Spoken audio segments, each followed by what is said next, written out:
Let me Let's fix share that. the Hey, live. folks. I need to make one of my intro. I need to make an intro thing. Even if it's just one of us saying something ridiculous like "Skinny bum butter," or so. Anyway, after we're done burying the bodies, oh hey, audience! How's it going, folks? We Yeah. could do a quartet. Let's do a quartet next time. Yeah. We'll do quick introductions. Everybody know me. It's me, Bubba, your friendly old grumpy grognard. Shadow, you want to introduce yourself? I mean, I don't really have any accolades for myself. I'm uncomfortable. you guys all know me. Uh, Again, another grumpy old grognard, tired as fuck. I just had to last minute. My boy forgot his phone for school. Long story. Yeah, how did he call me? He called me on his other phone. Blah blah blah. Uh, so I had to rush out last minute and meet him halfway to school to get it to him. So yeah, Two phones. Why's he got two phones?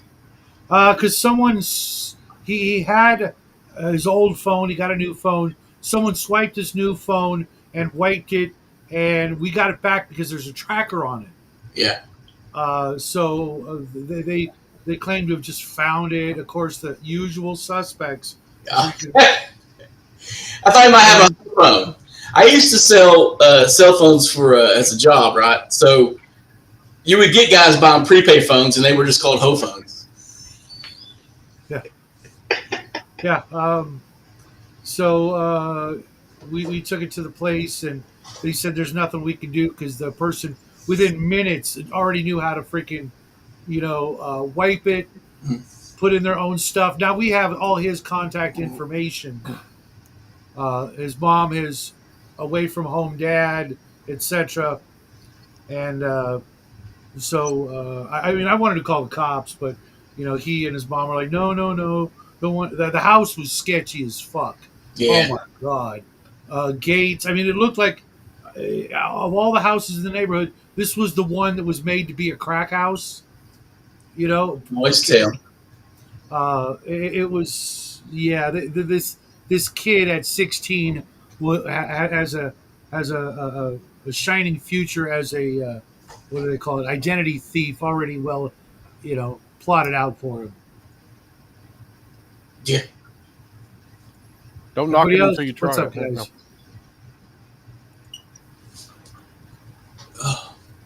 Okay, I guess who the hell are you? Hello, Who the this hell is Eldrad Wolfsbane, the grouchy old grognard, unofficial wizard of the OSR, I guess. Slightly insane, writer Slightly? of many zines and games. I have a extensive listing of all kinds of stuff. Most of it's kind of free or very cheap on Drive-Thru RPG. Also co-writer of Without Hope Zombie Apocalypse role-playing game, which is one of the best things that me and my buddy ever did. Romero type zombies, one bite you're screwed type deal. All the characters are pretty much normal schlubs, so fun game, truly terrifying. And then other than that, I've just been working on various little projects, fiddling with things. Just released Osric Dark. It was going to be a lot more, but I'm kind of bored with Osric already, so or Osric or however you want to pronounce it. But it's in my new free item on Drive-Thru RPG. Well, we'll need some links for that for next time. Sure. All right, Tan Man, go ahead. Yes, I am also grumpy and insane, but I'm probably the youngest guy here. You probably remember me as the guy who interrupted my cohorts way too much last week, and I'll try and cut down on that this week. Yeah, besides being a floating psychic baby, is there anything else I should add? What's it like being a floating psychic baby? I see stuff like you wouldn't believe, which is why my eyes are always bugging out. There's a cool band called Cult of the Psychic Fetus, right? Oh, I do now. Okay, yeah, I am the grand How did you cult not know leader that? of the Psychic Fetus. Well, remember, I'm an Iron Maiden and Jethro Tull kind of guy, all right? So I don't It's know. not the Billy. some I seen them in other Huntington, bands. West Virginia. At a Although I little do know about Sun Ra bar. and Wonders. Actually, here's a question. If I'm the high priest, so cleric, and Eldrad Wolfsbane is the wizard, which one of you, Shadow or Bees, is the thief, and which one of you is the fighter? Or the cleric. No, wait. Yeah, I just No, never mind. I'm the assassin. Sorry, so you, yes, and then that leaves but with a Bees little the bit of fighter. exorcist thrown in, so I'm probably gonna have to kill all of you at some point. Yeah, I never get to play, so I'm still the dungeon master. Ooh, well, shit, I'm So scared. in other words, we're all split class. So It doesn't anything else? work. An entire party of split class doesn't work because your hit point, your median hit point is trash, and your level progression is strangled. So if you're in On the any plus kind side, of game that has a standard progression, you are doomed. Well, this isn't my first party. I've killed the last several. And Kill just the took Oh it. last. Lord. I'm working on it in some of my games when I roll a miss. yeah, I think we had to draw. Was it Bees' game or Hugs where we had to drop the fumbles because they were Didn't just drop. I'll let you guys vote. You guys voted to keep it. You have it. So one of my games I'm running is using critical hits and fumbles, and the other one is not using critical hits nor fumbles because they're tied together. Yeah, This is, both are just a matter of when you're going to die, not if you're going to die. and here's the thing about critical hits. Where's the inspiration for critical hits for D&D? Where does it come from? Arduin. No. Comes from Empire of the Petal Throne, 1974. yep. Oh yeah. You're right. I remember Yeah. seeing that because I was looking through the book, and I had to inform the guys over at Emperor's Choice. Hey, critical hits predates you, but prior to that, uh, from my experience, everybody went back to Arduin, not Empire of the Petal Throne, because as we'll Yeah, get into, Empire of the Petal Throne was. I don't know how it did as well and lasted as long as it did. I just don't get it. I don't think it has. because an It's always been like a little hidden niche in the hobby. Plus, when and that's the creator got publicized, that kind of killed it. which funny you should mention that, and I was wondering when we were going to bring that up because sadly it's just one of those things you have to bring up now. Um, No, there no. were the, there was a rather interesting blog post a couple years back. I can dig it up and send it to you guys if you want. Where and I need to make this clear here: the guys who were saying this were very, very left wing. They were very much not fans of what Mr. Barker is being accused of. The long and short of it is that he wrote a novel from a, shall we say, third wing press about neo Nazis, rising up and taking over the world, and you know everyone was mad at him because it's like he's a neo Nazi, white supremacy. Turns out, according to these two guys who were in correspondence with him when he wrote the novel, he actually made that as a satire of fascism. He couldn't stand his white supremacist father, so he was trolling him.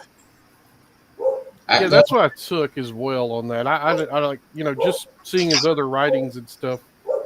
I never saw him as that. Also, he's also was a devout Muslim as well. So Right, another strike against him. Yeah, that we can probably ream him for. Yeah, It says more about us than it does about him. that's my whole issue with. I was just talking to Raven about this last night. Hi, Raven.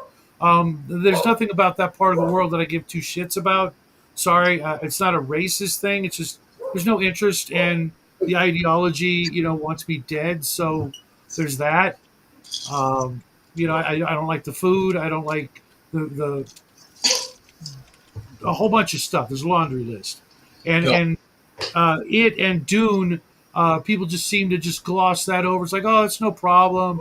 I think there's another like RPG out there that's big on that. And I'm like, well, cool, but guys like me wouldn't exist in that universe. So yeah, not a fan. Honestly, Dune's just very badly written and very underwhelming. It should be telling that the only versions of Dune I like are like Jodo's, David Lynch's, and the one game where three characters who die in the novel live. The old PC game was really good. Yes. The Doom PC game, Mhm. but I can't find a new copy of Yeah. that. I mean, the original Doom. Oh, that's really Pretty frustrating awesome. because And you know, Mar Barker, the guy who wrote Tecmo Empire Battle Throne, which is the whole focus of this Dragon magazine, more or less. I mean, he is very Tolkien-esque, not just being long-winded. I mean, but you get that from a lot of academics and and that's probably one of the reasons I'm not a huge fan. It's just so long for description. So as a game, mid, but as a source book, I would agree on a couple of points, except that just reading the article, I could not wrap my head around the pronunciation of any of the names. Salad, yeah. It was like there were names with no vowels in them. How do I do that? You know, you just kind of the joke answer and not actual, but more dedicated Tecmo fans are going to strangle me for this. You just pronounce it how it looks. The not so hoser answer is there's pronunciation guides. See, the idea with this is that this was going to be the next Eldritch. This was going to be the next. But of course, I'm actually going to bunk the trend here. I think Empire of the Pelotons was a very good game. Tecmo is very alien, even outside of its language. Meanwhile, here's D&D, which, everyone knows what a knight is. Everyone knows what a dwarf is, Yeah, it starts with that hyper-civilization, tumbles into barbarism, and then you get fantasy. So it has the science fantasy wrapped into it, which I get that. And there was a lot of 60s and 70s fiction. Oh, my God, that was like part and parcel. You couldn't have one without the other for a good 10 years at least. Yeah, but I also appreciated and some of the other things that were, in the short, and I call them short, even though they were monumentally long for a magazine articles. The couple of different, scenarios and articles were, if you could like blot out a lot of that, hard pronunciation and things like that. There were some plots and story ideas, especially the one about the drug. I forget the name of it because I don't care. Zool. Which was a big part of Thieves' World. It was a big part of what was that game? Elder Scrolls, Morrowind. That was in there as well. And today we got it all over the place. So why the heck not? Other than it would be too realistic, and most people I know don't do drugs, so Islam takes a very hard stance on narcotics. The author being a Muslim, having a campaign thing where the big bad is 5 evil gods and this drug trade it's kind of interesting.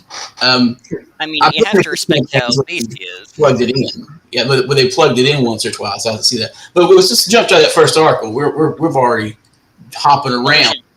What we should jump to first is this cover here, which gives me strong reminders of those historical textbooks from this era, and I also love the special Empire of the Pelotons issue. So they're really making clear, hey, this is the tits. Well, yeah, that's the only way they supported it, though. So for it being the third game published by TSR, all the support they did was strictly through Dragon Magazine. So you would have a Dragon Magazine article, and that was the limit of their support for this system. They also did other articles down the line. A big reason, too, and we should kind of discuss why Tecmo had various games with various systems, is that Gary, I'm not sure how many more issues away from it, but he did a bit of a fuck-up, where he pretty much declared that all work you do for TSR belongs to TSR, and it's as kind of a show of company support, but really he just wanted to control the company completely. He signed away Dungeons & Dragons, and anyone who knows the history of this knows this is a horrible, horrible idea. Well, so M.A.R. Barker took one look at this, said no, and left. Yeah, Barker was actually closer with Arneson, and therefore, when that factionalization happened at TSR, Arneson being on the outs, he would naturally have to oppose that because they were tied together. And probably, to be honest, Barker was probably the brighter of the two, or the three, actually, when you look at his academic creds. The academic creds are hard on you for reading stuff because academics generally write for academics, and it makes it all cluttered. Um, I think Pundy suffers from the same thing in some of his writing. Um, makes good stuff. Pundit. I call him. Oh, Yeah, I'm bad for nicknaming people. yeah, me But too. that first article and the cover just puts me in mind of the Egyptian version of the Quran for some reason. But then the first article are letters from different campaigns. So it was also one of the first living worlds, right? Oh yeah. Because it was all bundled together, and I guess they had a zine, and then it switched over to Dragon Magazine. But that was all kind of like octopused out, and even comments that some people give their levels too fast and others not as quickly, but it makes for a rich tapestry for the I guess they didn't call it a living world, but that's what we would call it now, right? Mm-hmm. So he's crowdsourcing his campaign through people who liked his work. The guy even says near the bottom of this first paragraph here, we thus have an intimate and serious case of parallel universe development, where all these little Tecumsehs exist, which is very maybe it's just the way he puts it, but that warms the cockles of my heart, if you would. Pardon me, your turn. Well, that's really not only incredibly accurate but unavoidable. Yeah. Unless you've got people in the same state, city, town, all working together, you're going to have that. You're going to have so many things that contradict each other eventually, if not right off the bat. So calling something a living world, unless the people are really working together, like on a regular, almost game to game basis, maybe even in the middle of games contacting one another, you're going to have these splintered timelines. And I have no doubt that was all correspondence then, because the first edition of it was only 50 copies that he put out himself. So there's 50 copies, and there's roughly up to 50 people playing, and there's correspondence back and forth by at least a dozen DMs to the original author. And when you say correspondence, right now, today, that's instantaneous. Back then, it could be days or weeks, even a month before you'd get that letter, and then what? Oh crap, all this stuff you missed, and you've gone off in, direction L, and they've gone off direction R. Instantaneously, you've got a splintered reality. Yeah. And I believe there were zines and stuff out there with Take'em or however you say it. Yeah, it was split off from Wargaming zine, so they were all Wargamers first. The first ad in this Dragon magazine is for Legions of the Petal Throne, and from what I understand, it has the best magic system for a tabletop fantasy war game. I'll be interested in checking it out. I've got a copy of the core book that I just picked up recently. We'll see. I'm a big fan of the spell point system. It just makes it easy, but I've seen other systems that I could use as well. A quick question: you said this was the third game TSR created. What were the first two? Dungeons and Dragons, and I'm not sure what the second one was. Metamorphosis Alpha, maybe? I thought it was Warriors of Barsoom, to be honest, because I was looking at the dates, and because I've got, believe it or not, I've got one of the only hardcover copies of Warriors of Barsoom in existence. Would you show us? And the funny thing is, it was printed in India. I bought it from India. Go figure, huh? Yeah, it's got that. Nice. That's so trippy. And I've been trying to get a hold of these guys. I paid $12 for this like a couple of years ago. Wow. Okay. It took forever to get it. And the funny thing is, it took so long that I was able to get my money back from PayPal. Oh my God. You are a smooth criminal. That is awesome. So I literally got it for free. And the artwork, I kid you not, if you guys aren't aware of the artwork, I literally, who could barely draw a stick man, can do better than this. It's just awful. There are some boobies, so bonus. Oh, good old Greg Bell. And it's even got a built-in bookmark. I'm like, oh my gosh, this, nice. Is one of the prized possessions I have. Yeah, the bad art though was a part of the charm of the original stuff, though. Oh, absolutely. That's. Yeah, Absolutely. This was also 1974. There's reprint in 2015 in India by Facsimile Publisher.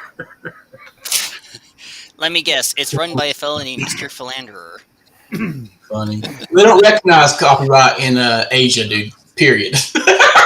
Copyright's a concept they don't get. Or So patents. No, but I'll let you know. I just realized the email. That's something that should is- be worldwide. the email's on the back, so I'll send them an email after the show and see if I can't find more copies, because I guarantee you that's something a lot of people would like to have, because I have almost all the original books. I've got Don't Give Up the Ship, Swords and Spells, Star Probe, some of the other mini game books, except that one.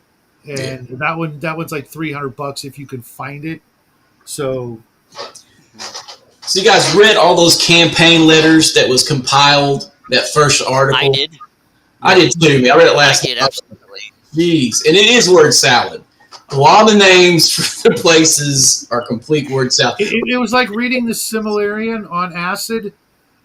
Back then when I read that, I had to just use, everybody would just be relegated to whatever the first letter of their name was. So such and such was now A. It was everything else was just a blur. And it was the same with this. Well, I couldn't even pay attention to the names.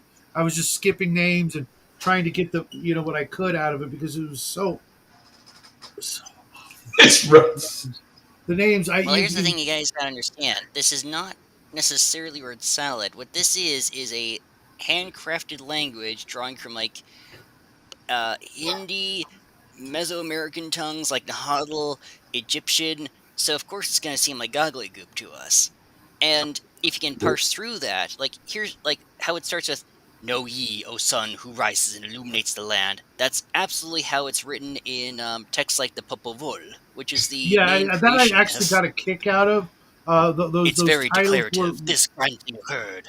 those titles were really evocative, and if they would have just stuck with that, it would have been a lot easier. Even What would have been easier, to you guys' credit, is if it had the word and then in brackets how you're supposed to pronounce it. Maybe.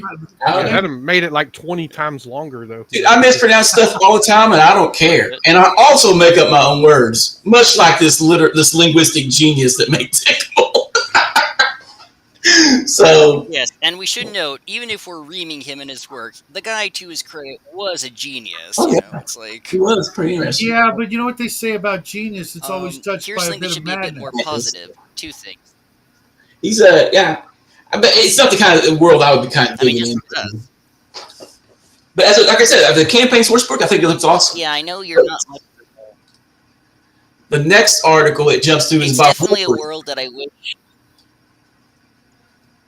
Well, hold on. Aren't we gonna like look through some of these like plot threads? Aren't we gonna look at the cool dragon, Imperial Dragon? There was a dragon. Yeah. Archive miniature showcase. I crunched the oh, numbers. yeah. This thing You would know, be I close actually to had that $200 miniature. nowadays. I actually had that miniature for Really? about a Nice. month. Yeah. Someone gave it to me and said, well, they didn't give it to me. They said, will you assemble and paint this for me? And so I did, and then I never saw it again. That thing was a monster, 5 pounds of solid lead. Oh my Yeah. God. Nice. I guarantee there's You like wouldn't want to drop 5 that on left. someone's head. Wow. The other thing I'll point out before we continue is at the bottom of page 8 is one of Games Workshop early logos, and I think this little character here looks kind of familiar. Page 8. I don't have it up. Well, what character? It's a really ugly, off-model, miserable-looking Mickey Mouse. Maybe. Oh, here it is. Yeah. That's pretty funny. Or a Skaven. Early Skaven, maybe? No. Yeah, it's Now, granted, there were a lot of Skaven painted up to mimic the House of Mouse back in the day. oh yeah. Oh, Kind of like people make up their own funny chapters for Space Marines and stuff. yeah. How could there not They be? did it with Skaven. Hmm. It's kind of like the whole duck thing, you know. I hate. You hate ducks? I hate the duck. I hate the Oh, ducklings, man. Oh, Yeah, never running I'm not a sorry fan then. of ducks. Even though Mr. Duck is part of our crew, because I witnessed a duck gangbang to the death Oh dear. once. That's how they Yes. mate. Oh, I know, and it's even worse because the males have developed these rapid fire barbed corkscrew penises, Yep. which fall off after mating season. Oh, dear God! No wonder Pictures they're are your so norm. angry. Yeah, I bet you they're I'm really just quacked imagining up like about that.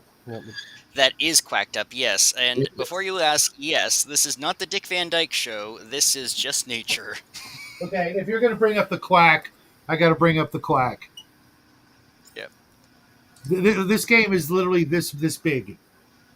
My hand's not huge, I can imagine. but it's your typical anthropomorphized uh, game of ducks and squirrels and pigs, and it's freaking hysterical. But I've never seen another copy of this. Nice. Pre-furry cult is what you're talking about here. Yeah. Pre furry pulp. 19. Oh, 2008. Okay. Oh, never Yeah, mind. They I were think kind the of first starting to come wave. out at Still that very time. cool. So Yeah, the first wave have been TMT and radioactive black belt hamsters and stuff like that. I've got those comics somewhere. Though they make games out of them. yeah, Those there are was a RPGs. Palladium game. RPGs out of all that. Oh yeah, some of Palladium's best too. Although I'm definitely getting the impression not to run RuneQuest for you guys.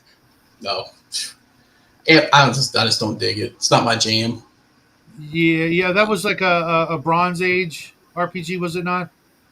Um, kind of. It's sort of all about like Played mythic it. reoccurrence, and you've got effectively the Roman Empire fighting effective Celts, and there's dragon newts, and there's the Great Red Bat. I love it to death, but because Chaosium's a little bit soy sipped, I don't really recommend buying more recent stuff. Yeah, I think I had it for a while, and I couldn't wrap my head around the system back in the day. Mind you, this was 79, 80 ish. I want to say. I do have a book role playing in Glorantha, a Hero Quest book. I don't know if that's related. It's another one where it's the same setting but a different system. HeroQuest is a story game's story game, like no Uh, dice. Hard I pass. Yeah, I tend to prefer BRP to be perfectly blunt. If that's the one you bumped into, it's no wonder you couldn't wrap your head around it. Well, Yeah. And never saw that one. A Hero Quest with no dice. never I saw know that one. and this is a very different Hero Quest than the board game with the Broadsword. So, Which is weird because I am a actual huge fan of the Amber Diceless RPG because Zelazny was a good friend of mine, and really, I've what been was he like? he was the best at everything. He could do it all, did it all, and left this world way too soon. Agreed. He is deeply, deeply, deeply missed. And uh, that system is actually one of the best RPGs I've ever come across, even Nice. without dice. I mean, if you really want to be a true role player, as in play the role, that's the game. If you insist on dice, you'll hate it. I get you. I just Also, can't wrap my head around it though. But one day you may have to run a little short demo game online or something. honestly, if you do, I'll stick my thumb out. I'll at least try it once.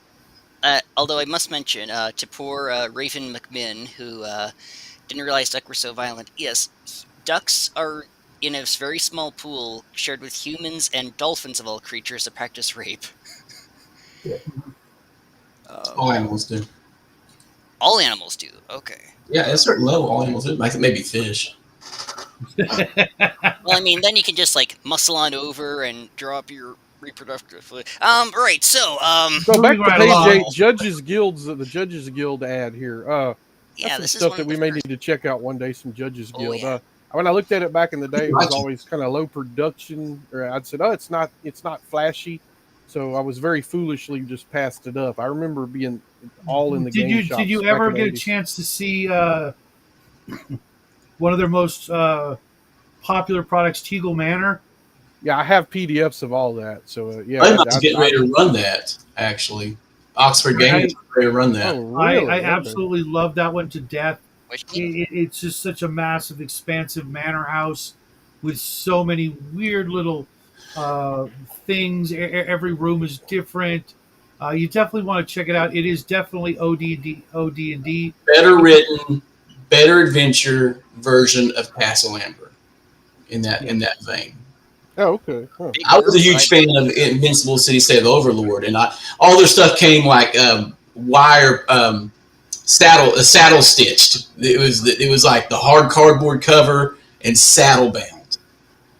All the Judge stuff I got was like made. Everything I got was like, it was almost shrink wrapped, but not quite shrink wrapped. The shrink wrapper sucked. Yeah, That was like, I mean, it wasn't tight. It was like the loosest shrink wrap ever. Yeah, like they blew it up with a little bit of air.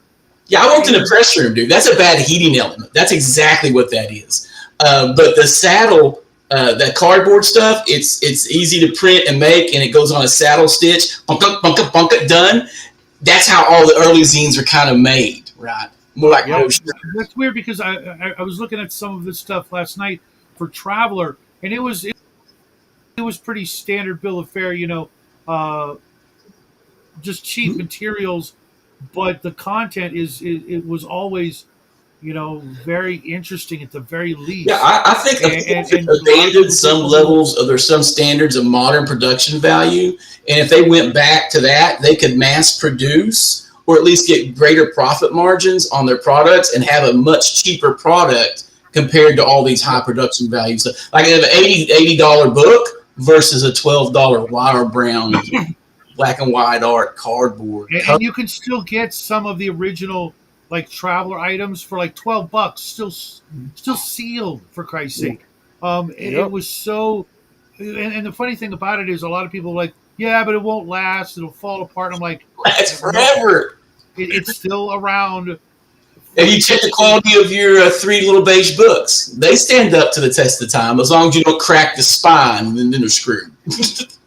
Right. All mine are, I mean, they still open and close on their own. They're not separate pages, Some of the stuff is pretty brittle, and I keep it sealed and whatnot. But we should definitely look into some of that because I was looking at the there's a book or a couple of volumes of books of all the Judges Guild stuff hardbound now, and I mean, you're talking almost $1,000 for the box set, and that's actually cheaper than it would be if you tried to buy it original copy. I'd like to get my Invincible City State back and run a campaign out of that. I think that'd be fun. I would be so down for Invincible City State and the Manor.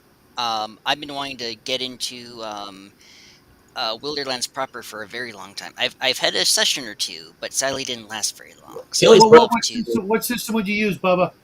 I'm all in the Dragon Slayer right now, man. So I'll be using Dragon Slayer for everything. Because I would literally be down for actually playing White Box, just so I can say I've done it. Heck you yeah, know what I mean? Yeah, definitely White Box. Before, I mean, I just prefer the system I'm running now.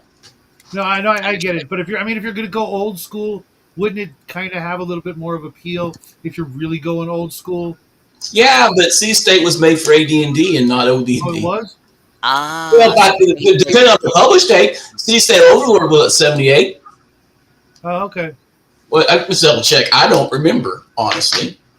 I thought it was because I know Teagle Manor was White Box. There was no doubt about that. And reading it was rough because I read it like about a year ago, and I'm like, oh my gosh, this is 76.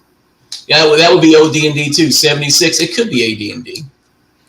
Well, White Box and AD&D are like 75% in sync with one another if you use all the expansion books. It's that gray area. 76 put in that gray area. You wouldn't know 100% what it was made for. Unless you ask the guy who wrote it, he's dead. Yeah.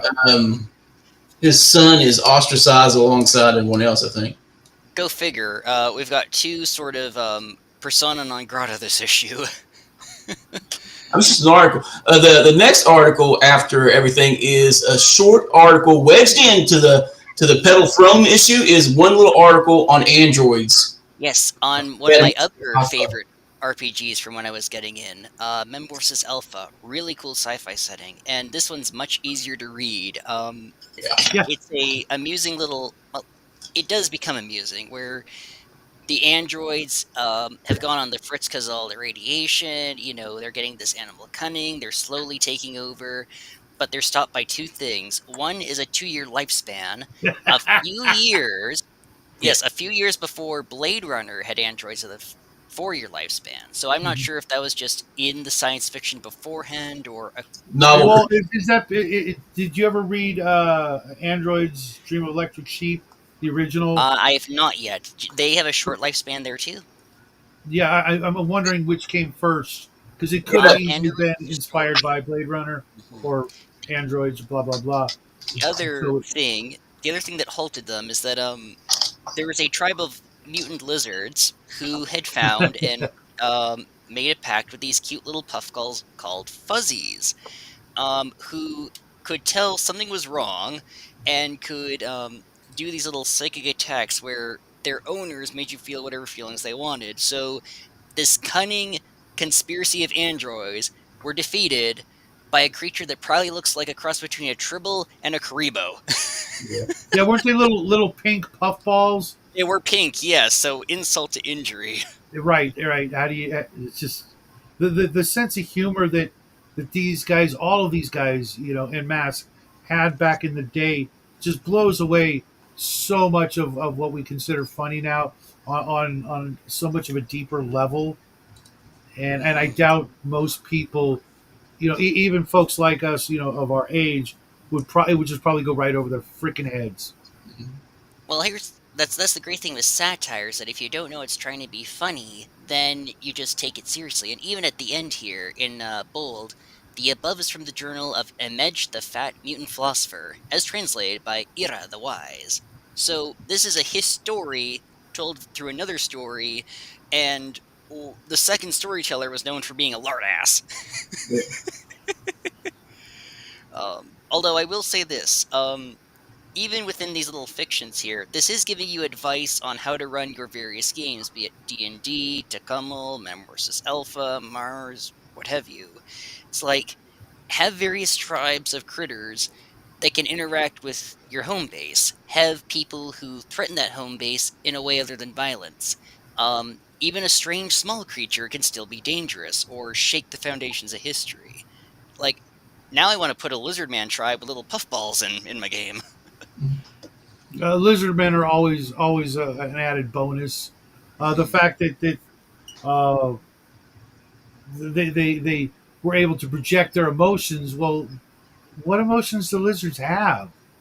You know, Alien, it's lizard brain. So good lord. right? I mean, Okay. okay, they're hungry, they're horny, they're hot, they're cold, they're hungry, they're horny, they're hot, they're cold. That's it. that could be a useful weapon. I would say there are more present How they, reptiles. I know iguanas run the gamut. how they catch you with your pants down? Well, all of a sudden, I felt. Ba-do-do-do-do. What the hell is this? The Dick Van Dyke Show? With all, see, I like with Metamorphosis Alpha and even the whole Empire of the Petal Throne, which it stays serious. But with Metamorphosis Alpha, as things degrade, as culture degrades, it becomes farcical. It becomes like a big fucking joke. I mean, look around. Yeah. Well, I think that I was just reviewing Avengers Gonzo book, and that's what Metamorphosis Alpha was. It Yeah. was their first foray into what we now call Gonzo, mixing genres, Mhm. the punk attitude, the what was the other one? Uh,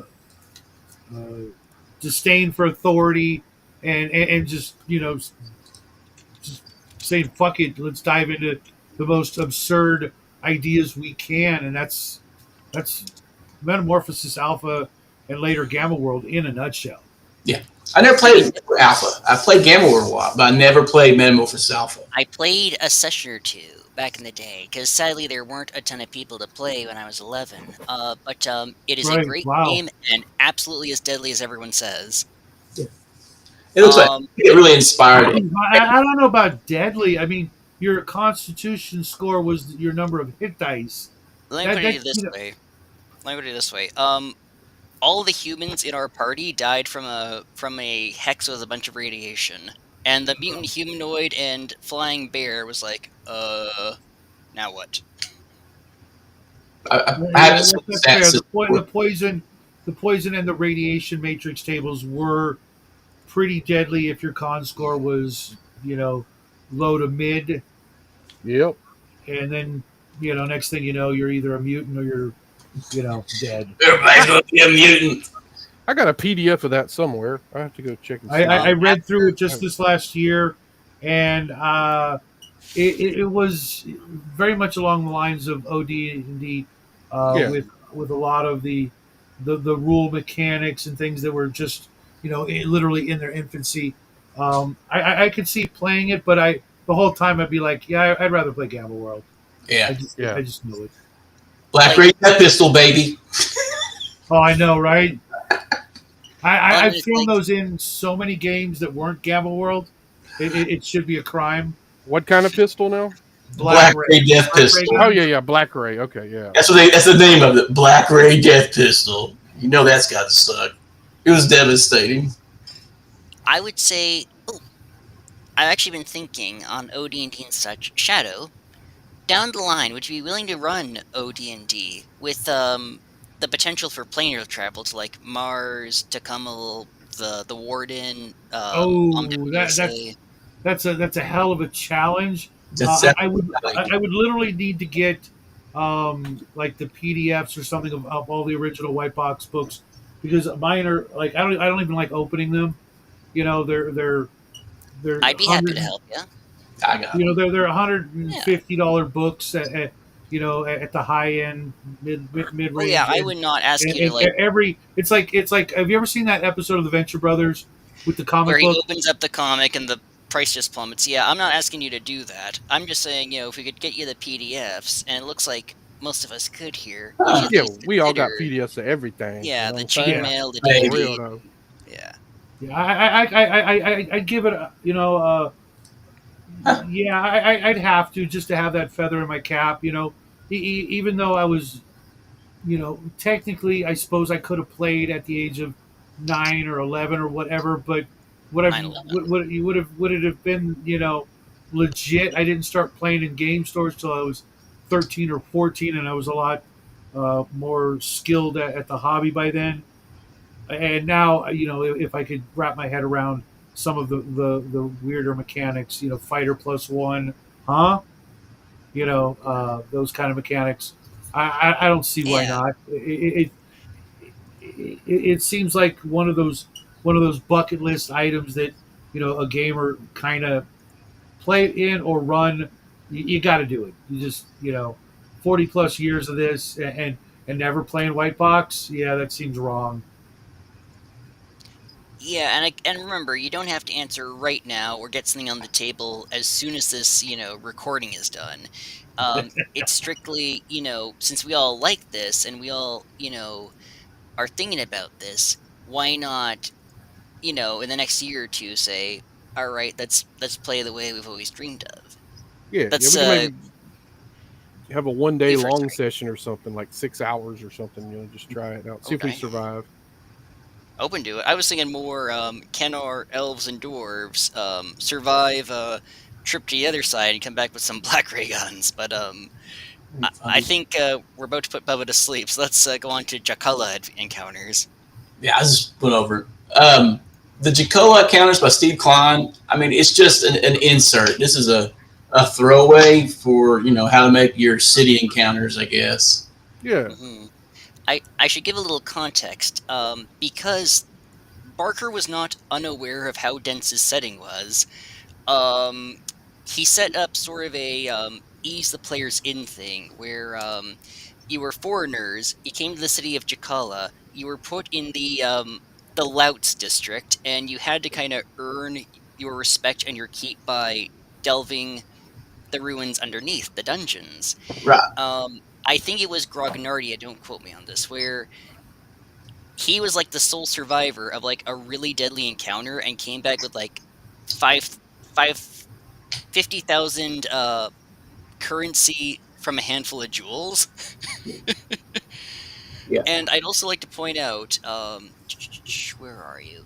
There we go. If you have the unfortunate to roll 51 to 60, Pimp will attempt to hire or buy any player with comeliness 81 or more. If you're fused, may summon 2d6 armed thugs to attack. Will almost certainly do this if refused by a player with comeliness 96 to 100. So this is not saying man or woman, so the pimp could go up to like Conan with his bustling muscles.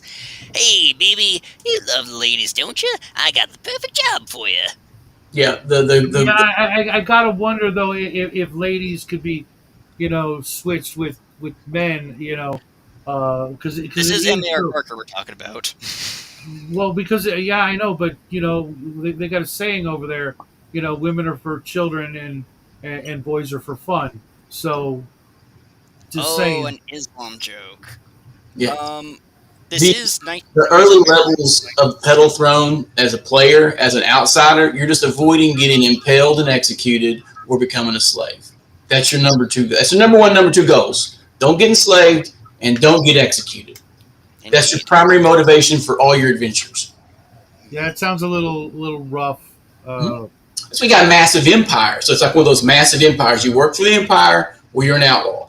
And then there's factions within the empire that you have to work within. And by becoming too well known with one, you are already on the outs with another. So it's like one of those proto faction play systems that you see in D&D 4. Now that you say that, be something I'm kind of realizing aloud is this is kind of a proto traveler more than it's a John Carter Tolkien kind of game. I don't know. That's what I read Big. I from can it. see that. I can see that. Yeah. Did anybody notice that the chart you were talking about, with the random encounters in the city, very reminiscent of the famous chart in the Dungeon Master's Guide? A little bit. Similar. Yeah. Yeah. Definitely with the D6 priests of the ancient goddess of pale bones looking for sacrifice. Pulp cities are dangerous, bro. Yep. One thing crazy is that if you read any articles about MAR Barker and all that, a lot of times he didn't even use the system he wrote. They actually just knew the characters they had, and he knew the world, and they rolled some D100s and just went with it in Just a like very Gary. freeform system. Actually, they called it Perfected, is what it was called. My friend Darkworm Colt, he actually talks about that, and he actually has the entire rule system. They roll a D100 and compare the results. The highest result gets the narrative. It's that. Contested. Yeah. Yeah. So it's Almost like just a little bit more complicated than flipping a coin. yeah. Mm-hmm. You know. The Yes or Bitcoin no? bill curve. A D100 bill curve. Yep. Next page, we got an Ahugya, which is one of the non-humans of Tuckamel. Four-faced, eight-sexed, multi-limbed little buggers who stink. And it's written in the canon somewhere that there's a specific shade of maroon that makes them deeply uncomfortable. Mm. Just something about this color red just immediately puts them on edge. So if you want to mess with one, paint your room this color and invite him for tea. Yeah, I almost thought that was like more satire or a joke. It just seemed kind of ridiculous on every single. The monsters are kind of weirdo, man. They are gonzo. Well, All remember, they're Yeah. aliens, right? They're, aliens that mutated aliens or mutated aliens or abominations from the greater age of man that's been gone for thousands of years. Like a big reason that the Sioux, these big nasty creatures down below, are so pissed off with us and they're killing us wherever they can is that they were the original inhabitants and they want their lawn back. But yeah, this setting has some wonderful, wonderful aliens. Also, there's another species, though their name eludes me. Another sort of satirical element is that they don't have a sense of humor. Like straight up, it's not that they're bad guys, they just fundamentally their brains don't process comedy. So in lore, there's this one play that's even better if you have these guys in the audience because they're not getting the joke. Yeah, that's this. But looking at this, the Battle of Temple of Change 2020 AS is Did you like, guys read that? That is a slog. yeah, it's that's the thing is there's this. I mean, yeah, I love the fact that they Mar Barker can write well, but it's that giant intellectual gobbledygook that us people with lesser attention spans. This is I really have to be ready to read this if I'm going to. This is a combination of what happens when war gamers and historians decide to write something. Oh This yeah, is technically just an over bloviated session report for a battle. Right. yeah, and right. Once again, you have to kind of be into the lore to really understand. The last Tukulin raised his great plumbed Kang once more. Like, well, you have to look up what a Kang is. You don't even know. You don't even know what half the stuff is. So I mean, it's that learning curve. It was kind of like when a friend of mine let me borrow the Dresden Files role playing game. I was like, wow, this is pretty cool. And then I realized that I didn't read any of the Dresden Files stuff, so I was kind of like, this is nothing for me. I can't really run this. I haven't read any Dresden books. Well, Yeah. it's funny you bring that up. I'm actually giving away to Raven the first 6 Dresden Files because I couldn't stand them. Yeah. Yeah. I don't like my technology and magic mixing too much. I got some players who love it. Nabo and a few others who play in my Barrel Maze game this evening, huge Dresden fans. And I'm like, oh my gosh. I have Yeah, no I problem don't with mind the fans. technology and magic. I just hate piss poor writing and characters that suck. Main characters. Two-dimensional characters is your main character? The main characters that you wouldn't hang out with in real life. Fair enough. But does it make him an anti-hero or just a poorly written hero? He's a loser. both. He's a loser? Is that the joke? I can even deal with having an imperfect protagonist if he wasn't so queasy around dead bodies. It's like you're a private detective, man. Like, grow some backbone. Well, Like one of those inversions. Like my favorite movie is Big Trouble in Little China. Who's the protagonist? Who do you think the protagonist is? The kid. The guy who owns the restaurant. Yeah. Jack Burton's the fucking sidekick. Yeah, and that's great, but it's like he's also got a pair of balls, and he's not grossed out by what he sees. And just so if you want my 2 cents, I have no qualm with Dresden fans. I've sort of had my fill of the series. Yeah, if that makes sense. It's like one of those that didn't hit. It never. It's like Shannara. I'm not a huge Shannara fan. I read it. I didn't think it's that great. Yeah. When I'm rooting for either the bad guys or the NPCs, that I know are gonna die, I'm in the wrong book. That's the annoying funny, part. They've got way more interesting characters, and they just die. And it's like It's kind of why I've become the dedicated Game of Thrones hater. I don't want to spend time with these boards. I want to spend time with the guys he killed off. I want to see them win, asshole. The villain has to be well written, or you don't hate him enough, or even worse, you understand why the villain's a bad guy and you agree with it. Yeah, that was exactly my point with every bad guy in the first 2 or 3 books that we reviewed. Speaking of, maybe there were good guys and Dresden's the bad guy. He's the one screwing everything up. Have any of you guys seen the? Sorry, before I forget, have any of you guys seen the Redneck Game of Thrones musical? Oh, the thing, yeah, it's very funny. I guess all the AI stuff. I loved it. I've never seen a single episode or read a single page of Game of Thrones, and I still loved it.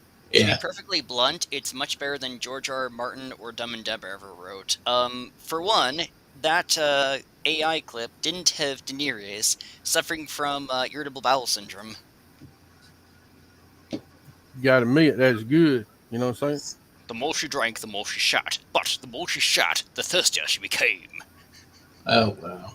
Yeah, my buds, the other group, they really they read the crap out of that. And it'll never be finished. That's what's sad about it. It should be finished, and it'll be a literary footnote for fantasy fiction, like the last great Grimdark before everything started getting a hero's journey again. But I don't think it'll ever be finished. It'll be incomplete. Well, that guy's a picture of health, the writer. I mean, so he's probably going to make it. Yeah, right. But hey, let's go to page 18, the creature feature. Oh, before you do, something I love right at the bottom of page 17 here is Because you always wonder, what if your miniatures can move about? The minis on their stands trying to get away from the dice, and the caption is, "Hey!" Yeah. Oh, that's happened many times. It's funny too because looking through this magazine, my favorite part was the advertisements, and I was like trying to, I was like, how did they even sell this magazine? Oh yeah, through the advertising. Would any of you actually go out of your way to get a hard copy of this to put in your collection if you If were I a collector? was, if I was 10 or 11 back in the 70s, absolutely. If I was my The age at the 70s, completionist would say yes, but I got rid of most of my hard copy stuff ages ago, and I did the exact opposite. You collect, I became a minimalist. Yeah, More, I wouldn't even pick this one up if I was a completionist. yeah, because I'm not a big fan of Pedal Throne, so it wouldn't even rank my list. Now the next one, Dragon 5, that's a great issue. And Oh, I yeah. had I have had in my possession so many of the miniatures that are in every issue we've covered in previous, and Mhm. didn't even realize and off them on eBay, thinking they're As a note, in all my years of gaming and wargaming, I've never seen Empire, the Legion of the Pedal Throne miniatures on any table ever. And I I've knew seen them they on my played table. the system.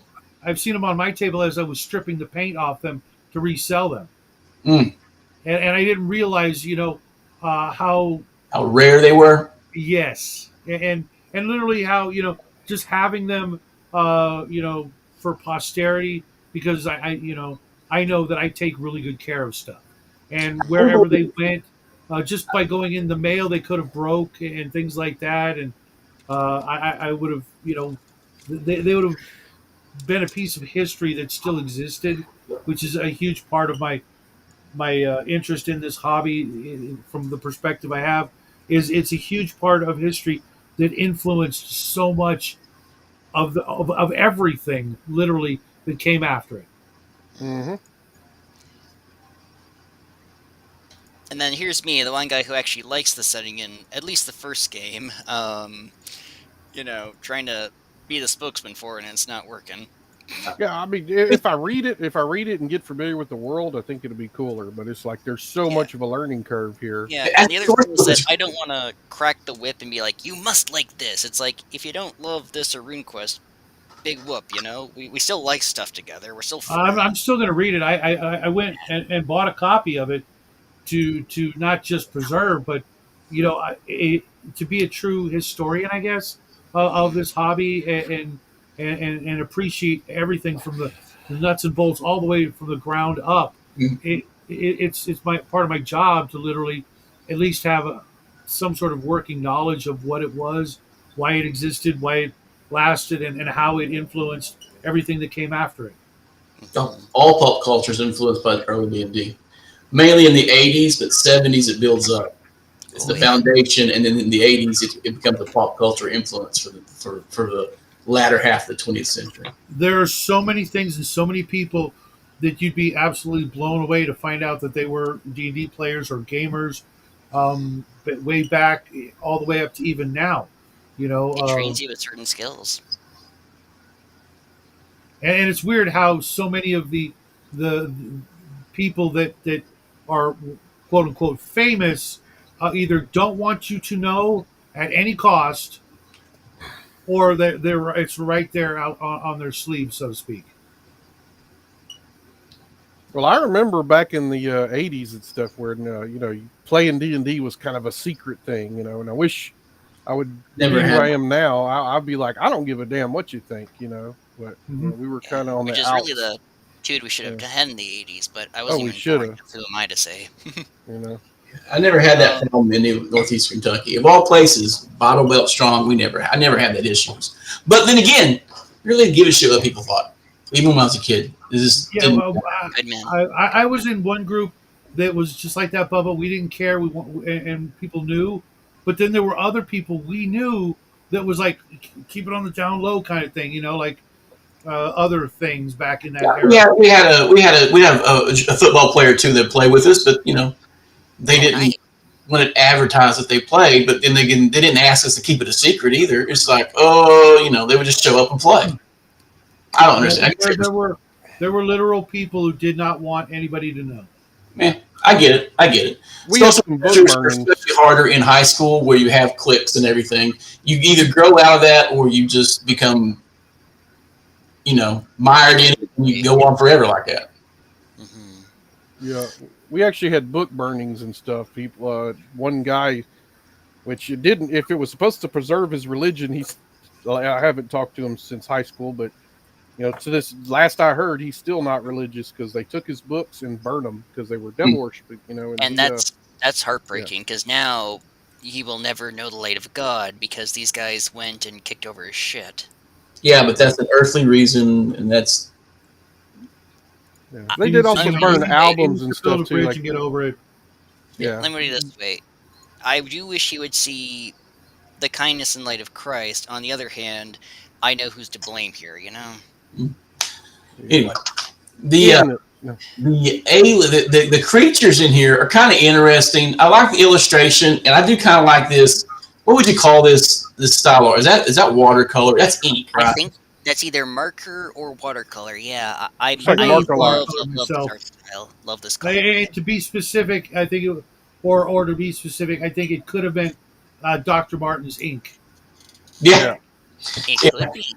Oh But it's an wow. interesting alien race that's been around since the fall of the Imperium, I guess, or the height of man, and they're just they're hermaphroditic and they got four nipples. That makes them kind of a horrendous humanoid monster, in my opinion. Yeah, it was kind of. I noticed that it's like really nobody cares. They're Maybe kind of they did back nasty in the then. way that More of a they're monster, portrayed. though. You know Yeah, what I mean? yeah. You But don't you have know to who worry they're about comparing it to. the females and the males because they're all the same. just like But us nowadays. let's look at it though. The simplicity of the system back then. Like you didn't need that much. There's just, Yeah. I mean, Number so appearing, simple. AC, movement, HD. I can't remember what TL or F mean. I think that's just something in the decumal system. But you could easily drag and drop these in D&D if you wanted. Like Yeah, these guys Mhm. could absolutely be like shock troopers for a mind flare. They're I they're thought that they're they kind of reminded me of like gnolls, Oh yeah, I see it. like mutated gnolls, hyena man or something, or hyena hermaphrodite, whatever the fucks. yeah. Uh, I think it's neat that they got glassed. Nuclear fission bombs. They turned the whole area to glass and thought, we got all of them. And then they just went underground. nuke them from Yep, orbit. Only way to make sure. yep. The only way. don't Um, bring up gnolls because bees are going to bring out his lagomorphs, and those are So yeah, scary. I know those are the funny men. I think it's funny. and speaking of lagomorphs, we've got some amusing magic items in the next page or two, Oh including yeah, yeah. being a That wedding. actually showed up in best of number 1, I think. Nice. Yeah. You want to skip the Viragi, the wheel tentacle creatures from the city of red tiles. I think they're far more interesting. Oh, they're terrifying. Look at the Yeah, They're hit absolutely dice. fucking terrifying. they Yep, seem really 10, messed 15, up. or 25. These are absolutely heavy hitters. These are Yeah. the guys who knock. AC1, a huge pair of wheel-like appendages revolve around a central axis like the treads of a tank, powered by gnarled and knotted cords of muscle fiber. A great central brain case hangs between these, and from the lower part of the parody of a face, there depend four or more, in larger species, great tentacles covered with powerful suckers. I I just think that is a gonzo creature right there. Oh yeah, That's yeah, the yeah. stuff of nightmares. Like, imagine being. Uh, Obviously, I'm gonna go with Dungeon and Dragons, not Tecumseh, and even then it's terrifying. But imagine you're this Teutonic knight in horseback. You're in the depths of the earth. You come across this ruined city. You hear this rumbling, and out of the darkness comes that. Y'all are not allowed to use those in your games, okay? Just so, yeah. Actually, I'm gonna feed Yes, that you into are. the rock here in a minute, just so I can see what it looks like. Yeah, actually, if you look, this is the picture on page 19, and then because mine is split the wrong way, but put the two pictures together with your brain and see what the thing looks like. It's pretty terrifying. On Internet Yeah, Archive, you can put the two pages together. Yeah, it's even in a more fanciful, cartoony style. You would not want to look this thing dead in the eye. But now looking at page 20, Hinchcliffe module miniatures. I can't pronounce that word. Hinchcliffe. It's Pretty sure that's Hinchcliffe. historical. Yeah. I used to deal with them a lot. Napoleonics, mainly, right? Yeah. Yep. Mhm. They did have some fantasy stuff. It was just really, God, it was so primitive looking. Yeah. And I remember reading, I think it was last month's issue, where these are the best I've ever seen. I'm just like, oh dear Well, God. back in the early days, yeah, you got to realize the sculptors were not professional sculptors. They were I know. more. I have some minis that I still can't identify. That literally, I know they're for a superhero game, but they look like lumps of melted metal, like slag. But that's the way they came out of the mold on purpose. Yeah. It's like, oh dear God. Yeah, it was really up to you to cut all that flash off in the early days. No. It wasn't that. It was just they were just so. It was like they were. It was like they were Bad sculpted seal. with Play-Doh and thrown in the mold process, and they were like, "Oh, that's cool. That's what we wanted." It's table ready. You just want to get your armies on the table because that it represents X amount of troops and Mhm. blah blah. I mean, I miss those days, right? Now we're all about the production values got to be so high. Oh my gosh, it's crazy. I couldn't imagine painting a big Napoleonic army nowadays. Yeah. Speaking of production values, remember, we'll get to it in a minute. But those pictures toward the end of the magazine, they were actually in color, and I cannot tell what the fuck I'm looking at. the bleed over. It was just like, what the fuck is this? These funny This could literally be anything, you know. the rings of wedding. This potion 2 C2H5OH. This potion known by variety names such as Wild Turkey, Seagram's, and even Pabst Blue Ribbon is a valuable item. Caution must be exercised when imbibing these potions, as overindulgence will cause them to become potions of delusions. Overindulgence require administration of a 6th-level hair of the dog that bit you spell from a magic user or the cure hangover spell from a cleric. Clearly, Mr. Gary Jacquet, so that's either Jaques or Gary Gygax or both, having a little self-parody at his drinking habits. Probably. Right, but I noticed when reading that valuable. I'm like, how poor were these fucks? You know, even at 15, I could afford a 6-pack any day of the week. Oh God! I just noticed here. Pink First level was really spell, cheap. Detect BS, may and should be used at all times. Makes little difference though, as all weird gamers will BS all the time anyway.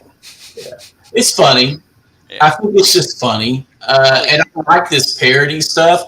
I never really put parody items in my games early on. I think nowadays I kind of do. I got a flute I'm dying to put in my game because it's made like a weird saxophone, but it's actually a finger, and you blow on the top. It's a big, I thought it was cute image, so I got to use it now. Yeah, it's like not every spoof item will work for every game, but like I know Detect BS, even if it's meant as a joke, as a first level spell would be invaluable, because then you can tell if someone's trying to screw you over. This is the finest silk in all the lands. Really, Detect BS? I think we're going to be negotiating the price a little bit. Yeah. Stupid mages! Hey, watch it, I can magic missile still. Yeah, but page 21 is basically some parody magic items and spells. It's kind of funny. And then you got next one is another Star Web play-by-post advertisement, which I thought was kind of interesting. Jesus Christ in the background there. Play by email, yeah. Or not play by mail, I'm sorry. It was play-by-mail, wasn't it? Yeah. I'm Been going on since 1970, so wow. I wonder if is this game still around, or it's Flying Buffalo? Oh God. A lot of stuff went to BBS's, and then Buffalo lasted a while. Mm-hmm. Yeah. If you're a guy doing play-by-post in 1970, right? You're probably in your mid-20s or early 20s.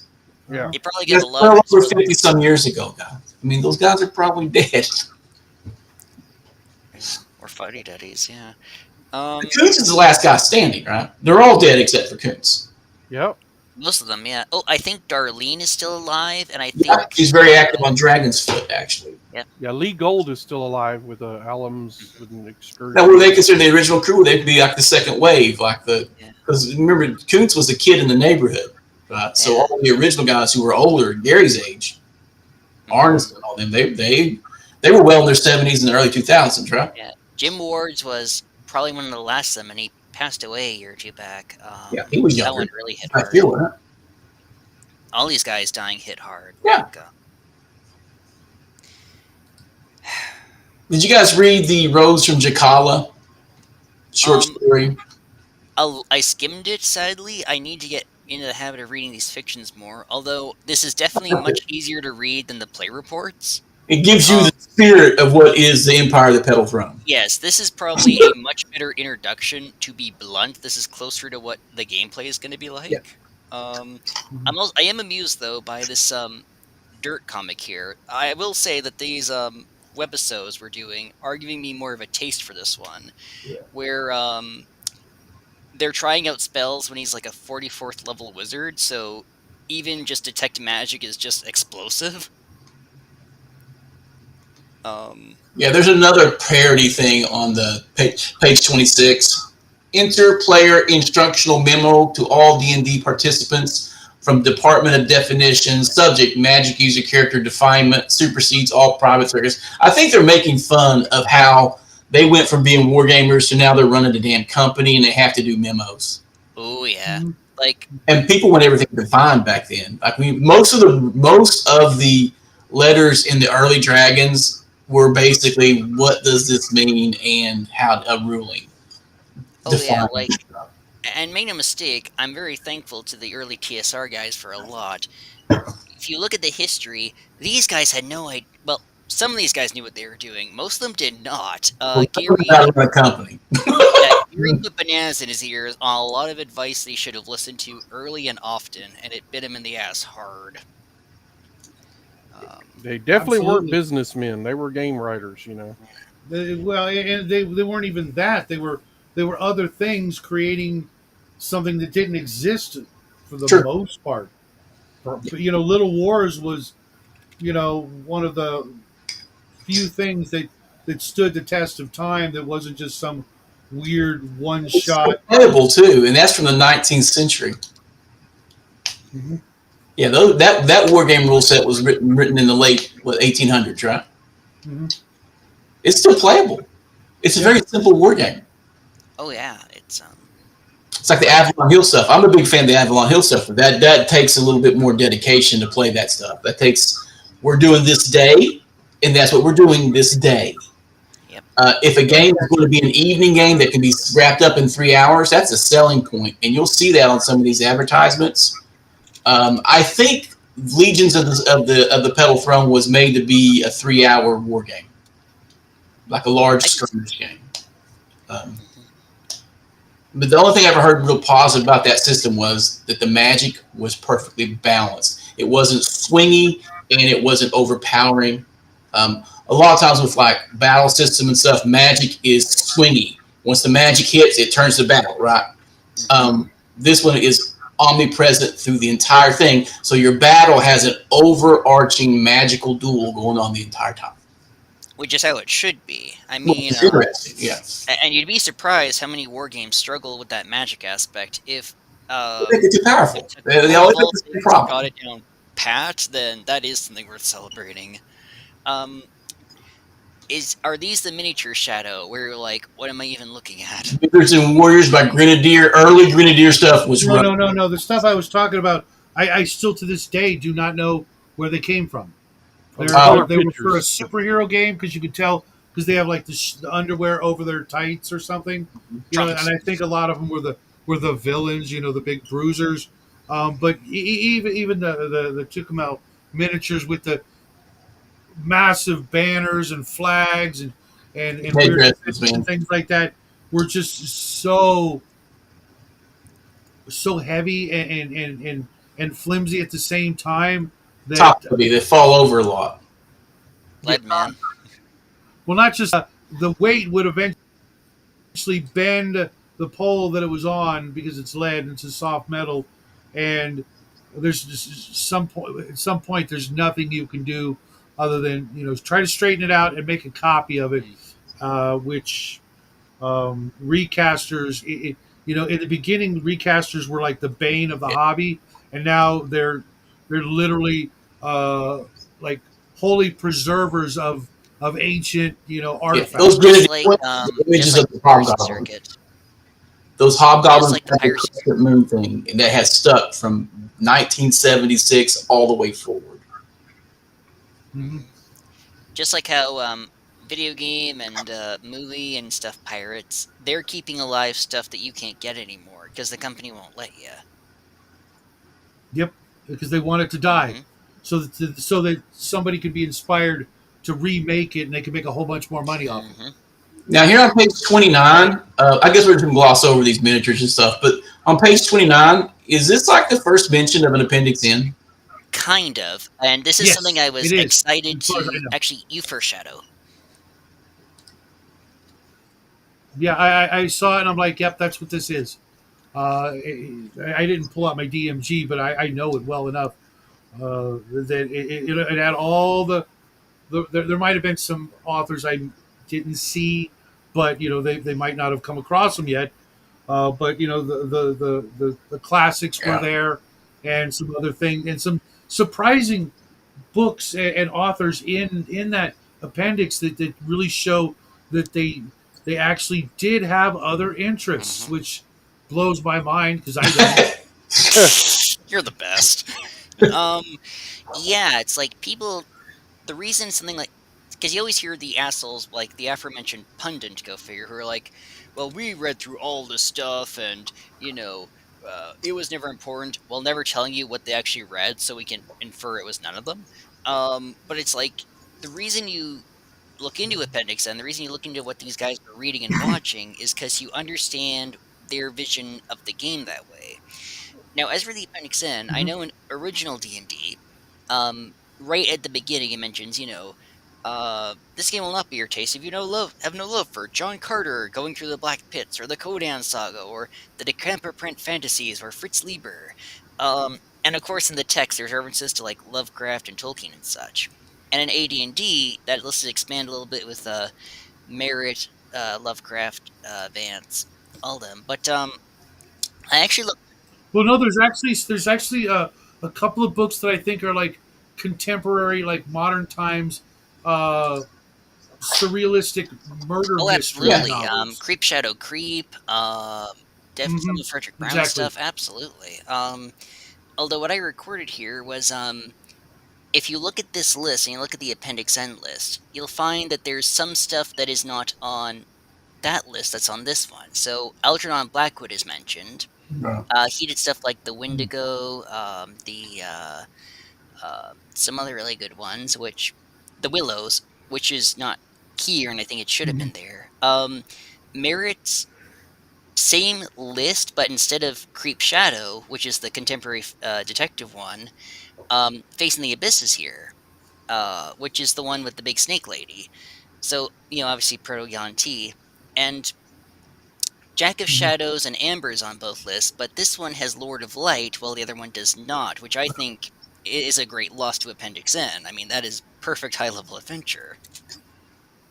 Yeah, it's a tough read Hmm. though, and being a huge Zelazny, fan, it was a tough one. You really have to have a little bit more background in that sort of mythology. Otherwise, it's Yeah. really rough. I tried reading it. I want to say last year or the year before, and I just I put it down. What It's our like, viewers should understand is that while we love this genre, we don't do well with thick text. Just if you gotta wade through the mhm. words, we're not quite as in love with that. Yeah, I'm a pulp guy. Yeah, I'm well read, but I don't need the dictionary or a thesaurus next to me when I'm reading my entertaining fiction. I I, like my I just want archaic. to I zoom like my through it. archaic words personally, but I definitely hear you. I mean, one of my favorite authors is Lynn Carter, and I'm not ashamed of that. He is the perfect it did, bad writer. didn't he write Conan and the Spider I God, think that was him. Yes, I mean more like or was that it L. was Sprague one of de those Camp? two, but I mean more like he'll write this really cheesy, very cliched story, but at the start of the chapter will be a cast list and a brief description, like it's a play. What other author does that? Who cares enough to have a cast page? I honestly can't think of Yeah. anybody It also helps. other than my son when he's writing for Schwank. his videos, but then he has to do that, because he's making screenplay. videos. Yeah. Yeah. It also helps that the same way that Tolkien was in combat back in World War One, and Howard was, a boxer and a gunslinger. Carter was an infantryman in Korea. So when he writes, I think it's Quest for Kaji, where a guy gets wounded in battle and he has fever dreams and has to wait a few weeks to heal and get back on his feet and retrain. He absolutely either went through that or a close friend of his went through that. Mhm. So that you can always Right. tell. That's one of the reasons I'm not. My friend Justin, he's always, we got to read modern fiction. I'm like, yeah, by guys you did not. But I disagree with that because anything post 1985 kind of sucks, to be honest. Yeah, somewhere between 85 and 90, the postmodern era begins, and while there's still good work somewhere, it's effectively the meteor that kills the dinosaurs. Yeah, science fiction, I think, really has struggled past the 90s. Oh yeah. I'm not sure if you know of him, Outlaw Bookseller. He had a very similar view where it's because it's harder to innovate, science fiction, gets kicked in the shin. Yeah. So you're saying there are good writers after They 1985? are, but much like the little rats, they'll become fantasy. apes and then become us. They're in much smaller, scattered forms. Not in fantasy. That's That what I probably mean. is. You guys are missing the fantasy. important part here. Not as many. Right, so Appendix N. Something that's some certain items that aren't on this list, because I know that Carnelian Cube's not on here, Dunsany's and Duralith are not on here, Hawk's Moon, Andre Norton, probably because she played D&D with Gygax and made Quad Keep. John Belair's Facing the Frost, Gygax is going to read that in a couple of issues and be like, this is really good, check it out. So that's kind of why it's on the list. That's the worst. Yeah, we didn't like it. Yeah, that one, the beginning's kind of rough for me, the end's kind of rough for me, middle's fine. But, I still have a copy. It's the worst book on the list. Yeah. I think they do this a few more times before the AD&D DMG comes out, don't they? A little bit. They're definitely talking about, books that influence the game. They're definitely talking about, what you should take from them. Yeah, I'm trying to remember. I remember it. I don't know if that. It's one of the reasons I'm rereading all the Dragon magazines in order. Before you belabor the point, though, something kind of interesting that I've not seen anyone talked about. Yeah, your eyebrows are going up. You're curious. In the AD&D, there's an offhand mention in one of the paragraphs about Jack Vance's plan of adventure and how that's a good inspiration, but it's not in Appendix N. Right. You'd think it'd be there, but no, it's just in this little corner here. Well, so technically, the plan of adventure books should be in there. Yeah, I mean, that list will be refined. Like your top 5 today will not be the same top 5 next year. Indeed. Even if you hop through time and look at Dangerous Journeys by Gygax, while a lot of these same authors are on that list, their scale and their kind of why it's there is different because what he's trying to do with fantasy is different. Yeah. Because D&D goes from simulationist warfare to tactical adventure to sort of the more cocky and super-powered, slice and dice into more sort of speculative, how would magic affect a society? Fascinating stuff. Yeah.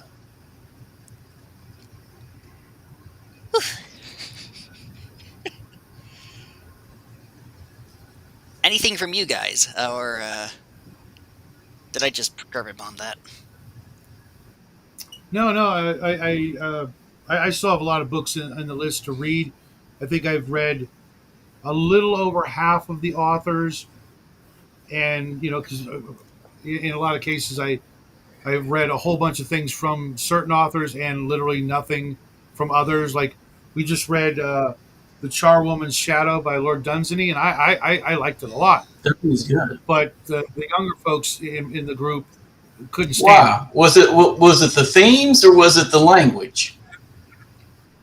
That and the characters weren't as well as knowledgeable, and very much a lack of appreciation for what it must have been like to be around not only 100 years ago, but the characters, For having were role written. players doing book reviews, I find that Mhm. modern people of certain generations are unable to comprehend the reality of 5 to 10 years ago, let alone a century. Oh Yeah, there's yeah, this definitely, very deep definitely. disrespect for the world was different. People didn't know what we know today. Like, And and they really Yeah, had those that the thought. characters weren't the characters were all stupid basically, and I'm like, no, the characters were products of their time, which was a product of time before they were actually written right. about. Because we're talking, Dunsany was writing about characters in Spain, maybe never having even been there, but writing about them 100 years ago about characters that lived in like the 1200s. Of course, they were stupid. Everybody was stupid back Well, That's then, the thing, though. it I don't even doesn't. think or they're at least dumb. not. An They just didn't know what we aristocrat know. writing about commoners who he assumes all are stupid anyway. Right. That's also a point of view from class. But it was also a really charming story with a Mhm. happy ending that went through interesting takes on magic and Yeah. witchcraft more appropriately, that had weird requirements and nuances and effects that you know would the reasoning was not there. You couldn't really understand why it was never explained, but it made for more mystery, more what's really going on here. Why would you ever? Why would a witch need to do this or that, or why would they do this? It just makes it more unfathomable, and I found that more interesting than laying it out. Here's Yeah, the science of magic. Yeah. They want to know why the yeah. math That's sort of is the the way it does. that's sort of the problem that I see with a lot of modern stuff and modern criticism is that it is, lay out the hard science of magic, explain to us exactly what's going on and why, and leave no mystery. And it's like, guys, you're asking us to detail everything about this world, everything about the metaphysics, everything about this, everything about that, when we're ready to, we want to unravel this as we go through the story. We'd like to understand, not just have it be spoon fed to us. I know I talk and talk and talk. It's a bad habit. There was a couple years back, a guy who made Calvin and Hobbes and another guy came out with this book called The Mysteries. And while it was warmly received, there was a vocal minority of critics who were like, what is this story even about? What's going on here? And it's like, guys, the story told you exactly what it's about. Just think a little bit. Let it sit with you. Mysteries. Yeah. Yeah. You're not supposed to walk away with the answer if that's what it's called. Sort of in the title there, You're yeah. supposed to ponder it forever. Mm-hmm. We also have a large younger generation, and not all, but a good portion of them that think they know everything. So, I Yeah. mean, I was Mm-hmm. guilty of it in my younger Hmm. days too. Yeah, I got a 16-year-old teenager. Trust me, I know all about that. He'll grow out of it, don't worry. Right. Yeah, Beats but that will out of I? you is what happens. In fact, in one of my recent revelations to myself, I realized that I wasn't actually as smart as I thought I was, and I actually was kind of glad because some of the really smart people are still dumb. So Yeah. They're knowledgeable, but are they wise? Yeah. Yeah. Well, how did it go? Oh God, I know I'm going to butcher this, but when I was a young man, I thought I knew everything, and uh, my father was an idiot. And when I got older, I was amazed at how much he learned in such a yeah. short time. Because you had to back then, yeah. We don't give our predecessors enough credit. But anyway, let's get Yeah. back to the book. We're getting off into Yeah. philosophy. So Next page. His fingers! it has a finished fingers, which is kind. It's I fun. love this. More I just pictures. noticed this for the first time. Last time it was with co-starring Fred and Charlie, and now it's minus Fred and Charlie because they're getting eaten. Yeah, mine We have is. a little comedy at They yeah, get better yeah. Oh though. yeah, like it's a silly comedy. They're alive in there, but it's I love how it kind of satirizes the climb skill where he thinks he's all cocky. I am out of danger. Falls. Oh, dinner.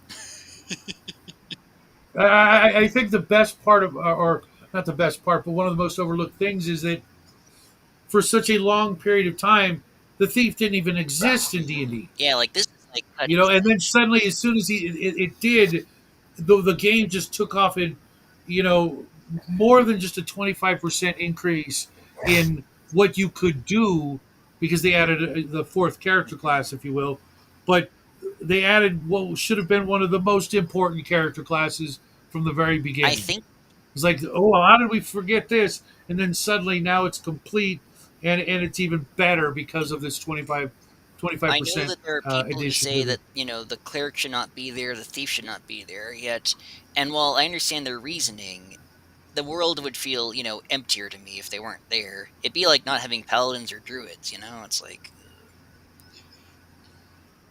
Well, let's face it, some of the most inspirational books from mhm, Appendix N were about what? all about thieves or Thieves. Conan, Fafford, Grey Mouser, Kugel. um, Yeah, Bilbo. Bill. I think there were a couple of thieves in the Moorcock story. I can't remember if Moonbum was Oh, one. yeah, yeah, Yeah. Moonbum. Let's see here.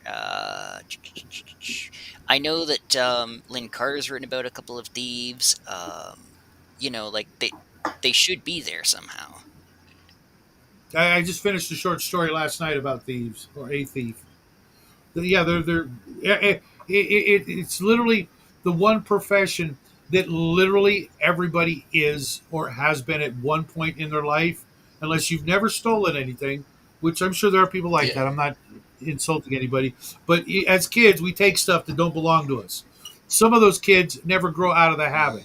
Sad to say. You know what I mean? Another role that everyone's been in their life, although even if they didn't want to, a fighter. Yeah, everyone wants to be a fighter. Well, everyone wants to be. Actually, that's really profound when you think about It's it. the Everyone most. wants to be a It's fighter, everyone the wants to core. be. You can't have the systems, any system, without a fighter class. It is the core class. Is the fighter. Yep. Now, Mm. originally, they all really wanted everyone to play more fighters, Yeah, magic it's users and stuff like that. I think in time everybody softens on that for classes and stuff. But I think you can get to a point where you got too much class glut.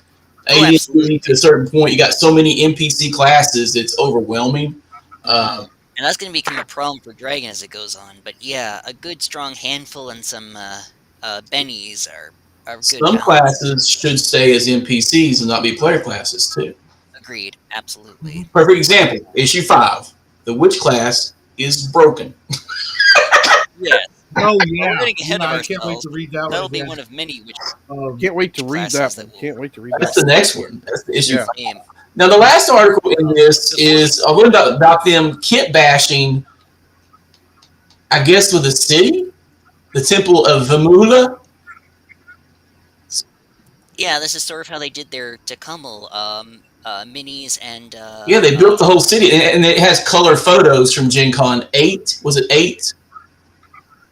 indeed. However, much as I hate to do this to you, there is something you've forgotten before hopping forward. Another advertisement. Oh, not the advertisement. This is something I was actually looking forward to showing off here. So you remember earlier, viewer, when we said that, Tecumseh is, we colonized a planet, it crashed, now stuff's not working. There is a technology that still works to a degree, and those are the eyes. Magic Rather than numbers. wands and staff, Tecumseh has these little, yeah, they've got these little spheres. You click the button so it completes the eye, and it has various effects. So this is a new table you can have for the eyes in the game, and some of them have some incredibly bizarre Yeah. effects. Actually, the Mahliki in monster earlier is showed holding one of the eyes, and they have a version. They have their own version of the eyes that they use. There's 4 levels of them. The yeah, So if you, I'm actually going to use that in my current game. I saw awesome. that and I'm like, I really like that idea of, a point and shoot, kind of Yeah. item. It's basically just a wand, but it's an orb. Yeah, and it's really bizarre advanced technology you don't understand anymore. Because I think one of these, you click it and it summons you like modern day Marines with the camo and the gun. Heck yeah. So obviously, I've got no qualm with wands or scrolls or anything, but DMs, if you really want to throw your players, or you want to kind of let them know there's more of the world going on, swap them out for eyes. let your magician pull out this weird golden orb, press the button, and a weird effects happens. Or skull. Yep. And if yeah, or skull, you could. An eye doesn't even have to look like an eye. It can be a skull with a button. I do like that in Expedition to the Barrier Peaks that the weapons don't look like weapons, and there's And some of the things that look like weapons are not right. weapons. And the good people, you point the gun. I point the gun at him. What's it saying? I am hungry. I shall eat you. What? The translator device looks like a pistol. So does the that's healing clever. spray Yes. item. Looks like a gun. You gotta love the sense of humor of like Gygax and Co. My favorite was, did you ever see someone get disintegrated by the disintegrator gun? It's beautiful. Oh, One I've not of the seen it yet. funny, What happened? speaking of which, you can't gloss over the fact that all of the energy clips were fucking Yeah. coins. You have to see the parallel to the video game Which was big time. arcades coming onto the market. Drop in a coin. Drop in a coin. I remember Pac-Man Fever. Loved it.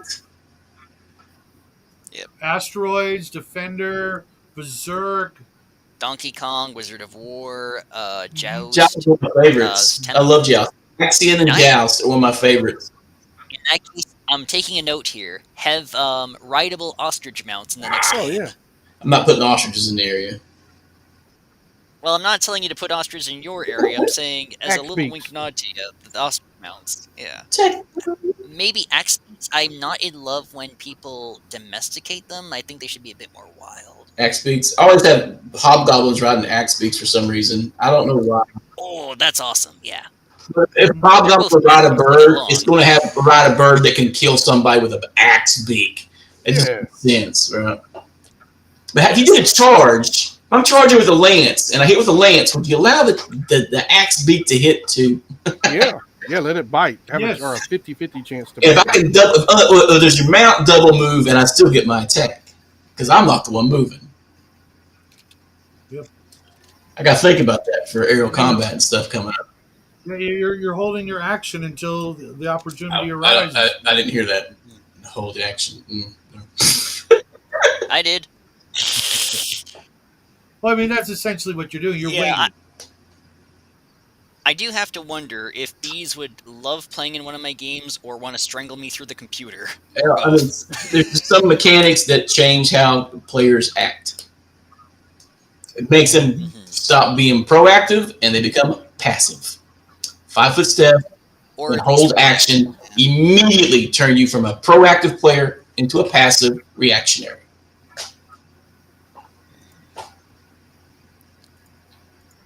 So, besides the commercial for Metamorphosis Alpha at the end, is there anything else worth discussing or talking That was about? it.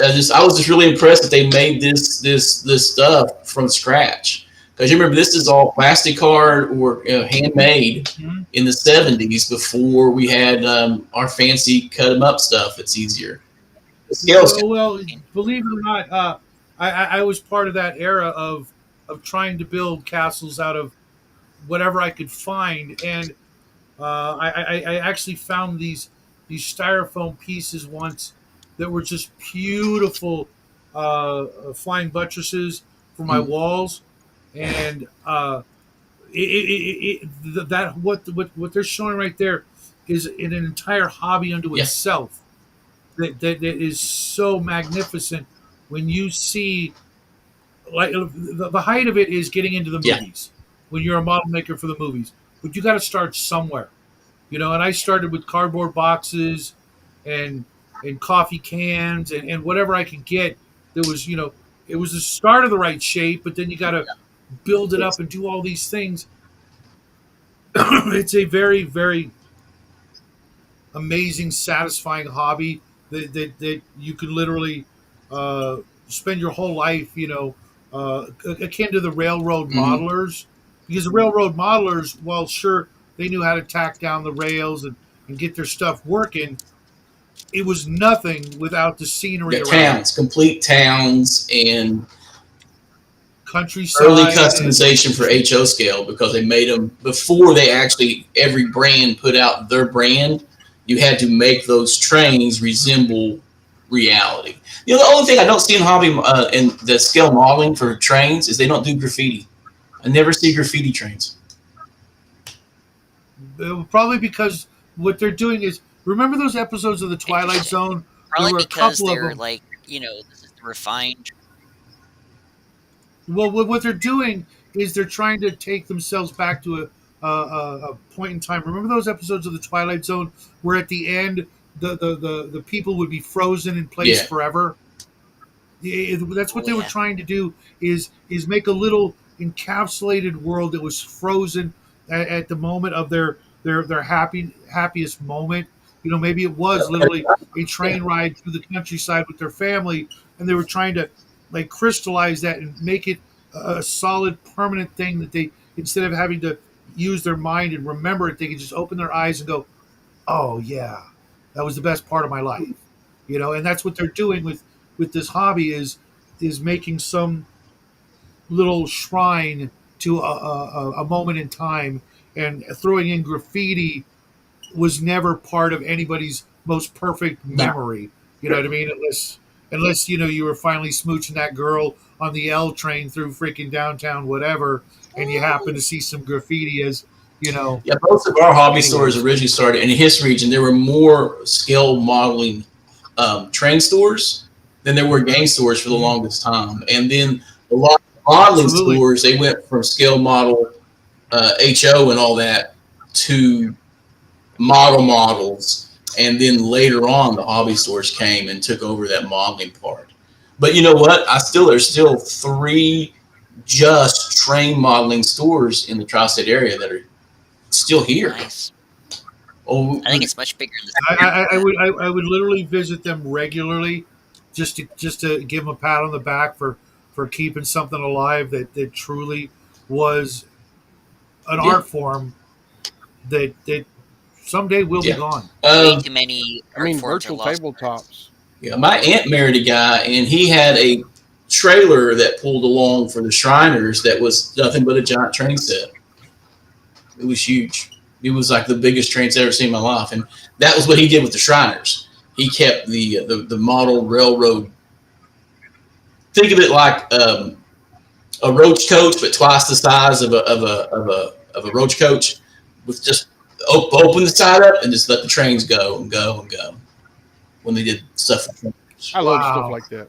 They had an amusement park in there. Wow. They had an amusement park, and then they had. I think they eventually had like little. They made a Shriner parade move in there on the street with the trains moving everywhere else. It was really cool. Scaled for Something all. I'm But- thinking about now that you've mentioned the train stores and that moment in history is that's kind of what Disneyland was meant to be for many years. Yeah. Sort of this, It was. slice of Americana as the past as we remember it, and then Pictorial America. Yeah. pictorial America. And that Now kinda- going back to Oh, we've got a place called Knott's Berry Farm here in California. It's not too far from it, as a matter of fact, and it's very much the same thing. It's very much California in a nutshell. The gold rush, the trains, the old west, and it's for me. I'd rather go there, Yeah. and it does have your roller coasters and stuff, but the whole feel of it is like Frontier Town. But if they took Frontier Town and made just an amusement park honestly out of sounds that, more fun and is probably better on the budget because I know Disney is really overpriced right now. Oh yeah. I mean, it always yeah, was, Disney's but insane.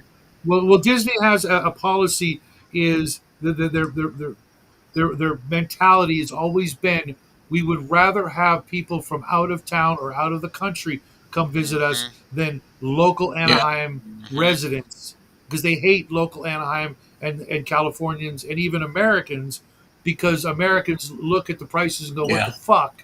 And people from out of town, they're like, oh, don't care. We're here. We're paying. Yeah, we this don't is care. America. This is America. It's like, no, bud, you need to get on the bus and go check out America.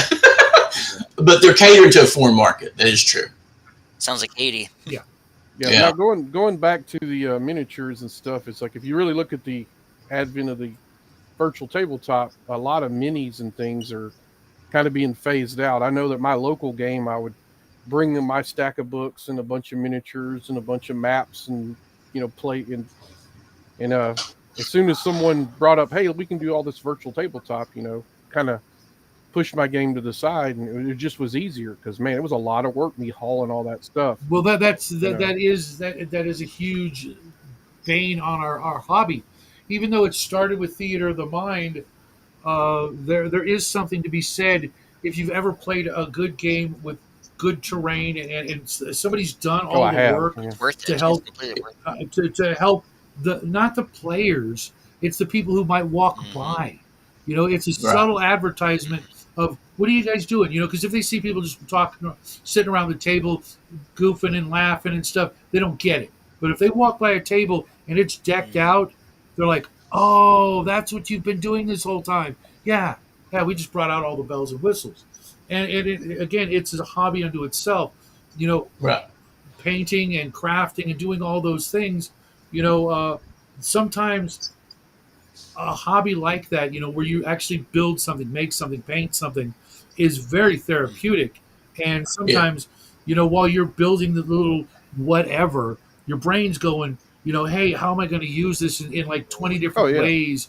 Or I came up with a Yeah. great idea while I was painting this miniature because I was painting this miniature, and now I have this great idea. And it to separate the two, yeah, I get it, but when you can put them together, you really get the best of Well, like the three worlds. immersion for me, because Yeah. it's like I can, I mean, graph paper's okay, but when you actually have the minis and everything drawn out in Thanks, Raven. scale, it's just the immersion for me is just so, especially be able to move your little mini around, it puts you there, Tool. Yeah, it's another tool to help, or it's an art form, as you put. I think it's an art form. I don't see that kind of immersion in my local places except for wargaming, right? And everyone else I know is sliding to VTTs just because of convenience and it's easier to schedule. So And Carrie. I think the Yeah. VTTs are the future, and the table games are going to fade out to be more of a niche, depending on where you live. Um, I could probably have a table game, but it means playing on the weekends, which I'm not To be doing. perfectly So blunt, I do think I do miss those handouts. I do like having time to do like a map handout and stuff. I enjoy doing stuff like that. Oh yeah. There's I years. will say that because I do think that we will, in the next 10 or 20 years, be rejecting our screens a little bit. I do think that we I will think we're doing it return. now. Yeah, I mean, you're right. And then I before we disagree, Tanner. I wish I could, but I only, think screens are going to take it all over sincerely hope not. by Now, design. before we continue there, I think Raven McMinn's already left, but if you're still there, unlikely that it is, you want to hop in for the next session or two. Dragon number 5 is pretty good. Yeah. She's not really much of a gamer. She's more into it, into the other stuff that we talk about. Fair, but it'd still be nice to have another. She's for lack of a better word, she's a paranormal researcher and radio show host. Oh wow, radio show host. Nice. Yeah. I need to find out what stations so I can put it on my. It's an internet radio thing. I have everything I do is internet, so I have an app on my tuner is on my Roku, and I listen to all my music and stuff on that. It's 1-2 radio, and she does a show. She just did a show last night that I couldn't listen to because it was Grandma's birthday and it was just noisy as fuck here. But she did a big show on Tartaria. Oh my god, I'm so sick of Tartaria. I'd probably sit through it though. Well, Unfortunately, there's no way to hear it after the fact until they upload it or something. So it's kind of. I'm trying to get her to do her own radio show Podcast or on whatever. YouTube. It's just because where she works, it's once it's over, you pretty much will never hear it again. That's weird. And that's a crime. well, if she's one of your buddies, then at least let her know. We'd love to have her on the show if she's interested. She doesn't have to be an expert; just gotta be interested. Yeah. The next one is Dragon, number 5. Yes. And it has one of the most broken NPC classes and Beyond the Wizard Fogs by Gardner Fox. And he wrote a lot in the early pre-80 time. Yeah, well, we just read one of his books, and I actually kind of liked it. Of course, nobody Which else one was did, it? but gosh, I don't know. Give me a second. I can look it up. Absolutely. I know that I've enjoyed all the Kothars I've read so far. Kyra can suck it, but Kothar's really good. Was that one of Uh, his? Then that's what it was. Okay, in that case, yeah, it's not turn your brain off fiction, but you definitely need to be in the mood for some beer and pretzels. But if you can do that, Kothar is really, really fun. Yeah, it's got the early wizard research rules in here, and that's fun. The NPC class, a good short story, and a few other things. So the Wizard Dragon 5 is going to be more of a talky one for me, I think. I could not stand this one. Dragon 4, hated it. It's only because of my sorry.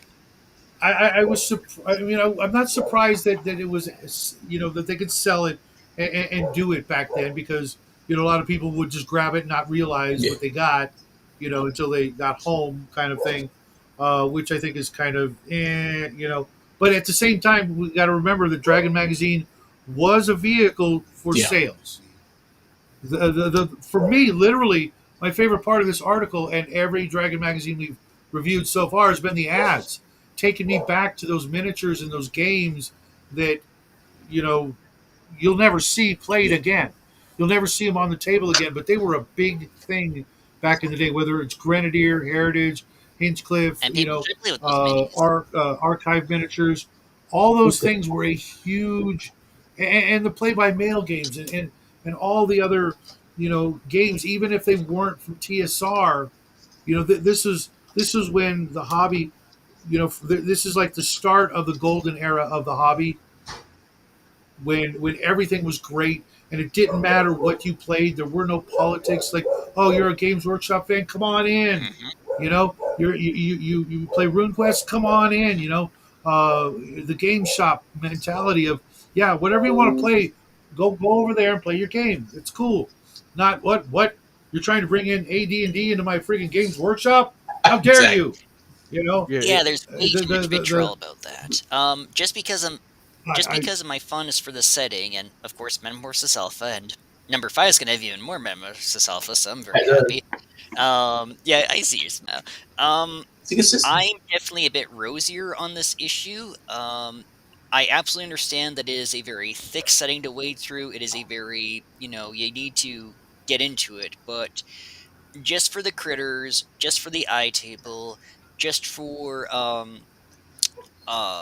stuff to mine, I do enjoy it a fair. And Proto Appendix N, that is really nice. That quarter page right there, go figure, same spot as the pages in the AD&D DMSG. I will give it a slightly higher review, understanding my biases. And yes, the ads are absolutely excellent.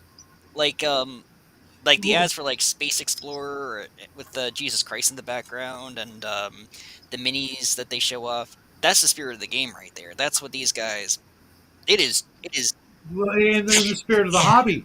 Anybody was welcome, and come on in. Let's have some fun, because that's what the whole damn thing is all about, is having some fun. It's like these guys are from the Midwest, right? So it's even colder than it is right now for all 4 of us over there regularly in the winter. It's like middle of January or February. Hey, what do you want to do? Well, we could go to the bar and get drunk again, or you can come over to my place. I've customized this plesiosaur model into a big dragon. Why don't you bring over your knights and wizards and your Solianu guys, and we'll fight it out. Exactly. And you, Eldred. Well, basically, whenever you have connecting rules to do all that back in the day, there was mostly just D&D. That's, or war games. They just what they did.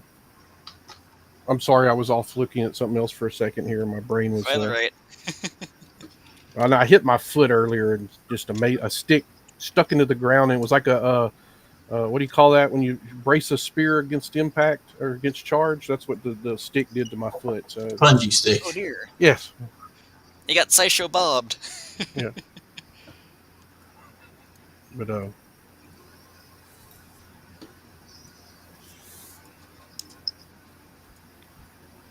I'm amazingly at a loss for words. I can't believe it. Anyway. I was going to say, any other final words before we pack it in? I got anything. Get ready to read number 5. We'll check it out next week. I'm super I excited. just posted. I'll read it the night before, so I'm fresh.